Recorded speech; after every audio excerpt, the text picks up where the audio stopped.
21শে জুলাইয়ের সমাবেশে যোগ দিতে চাম্পাহাটি থেকে রওনা তৃণমূল কর্মীরা। মমতা বন্দ্যোপাধ্যায়ের আহ্বানে আজ চাম্পাহাটি অঞ্চল তৃণমূল কংগ্রেসের পক্ষ থেকে প্রায় 250 জন কর্মী সমর্থক কলকাতার ধর্মতলায় অনুষ্ঠিত সমাবেশে যোগ দেওয়ার উদ্দেশ্যে রওনা দিয়েছেন।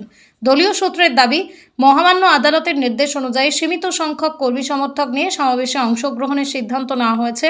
সেই নির্দেশ মেনেই চাম্পাহাটি অঞ্চল থেকে তুলনামূলক কম সংখ্যক প্রতিনিধিকে ধর্মতলার সভায় পাঠানো হয়েছে। আজ সকাল থেকে চাম্পাহাটি এলাকায় কর্মী সমর্থকদের মধ্যে উৎসাহের পরিবেশ লক্ষ্য করা যায়। দলীয় পতাকা ও স্লোগানের মধ্য দিয়ে তাঁরা ধর্মতলার উদ্দেশ্যে যাত্রা করেন। তৃণমূল নেতৃত্বের বক্তব্য, আদালতের নির্দেশকে সম্মান জানিয়ে শৃঙ্খলা বজায় রেখেই তারা সমাবেশে অংশগ্রহণ করছেন। জুলাই আমরা মমতা ব্যানার্জির সৈনিক চাম্পাহাটি অঞ্চল তৃণমূল কংগ্রেসের পক্ষ থেকে আজকে আমরা 21শে জুলাইয়ে শহীদ তর্পণে আমরা যাচ্ছি। আশা করি পশ্চিমবঙ্গের সমস্ত তৃণমূল কর্মী আজকে বিড়ালা তারামণ্ডলের সামনে সবাই একত্রিত হবে। জয় হিন্দ, জয় বাংলা, তৃণমূল কংগ্রেস জিন্দাবাদ, মমতা ব্যানার্জি জিন্দাবাদ। কতজন যাচ্ছেন আপনারা? আমাদের এখানে চাম্পাহাটি অঞ্চলে প্রায় 200-250 আছে, আমরা যাচ্ছি। আর এখান থেকে ট্রেনে যাচ্ছি। আমাদের অঞ্চলের অন্যান্য জায়গায় যারা গাড়ি করেছে, ব্যক্তিগত গাড়ি, কেউ ছোটো 4 চাকা করেছে, কেউ 3 চাকা করেছে, করে তারা যাচ্ছে।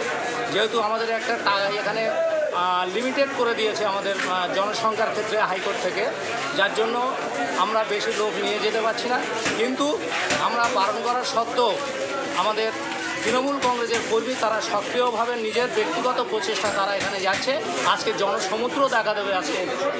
আচ্ছা, দুটো তো তৃণমূল, কোন তৃণমূলে যাচ্ছেন? না, দুটো তৃণমূল বলে কোনো তৃণমূল নেই। তৃণমূল একটাই, মমতা ব্যানার্জির নেতৃত্বে তৃণমূল কংগ্রেস পশ্চিমবঙ্গে ছিল, আছে এবং ভবিষ্যতে থাকবে, এবং বাংলার পথ দেখাবে তৃণমূল কংগ্রেস, মমতা ব্যানার্জির নেতৃত্বে। আপনার নাম আর পরিচয়? আমার নাম আজিজুল হালদার, বারুইপুর পূর্ব মাইনরিটি সেলের ব্লক সভাপতি।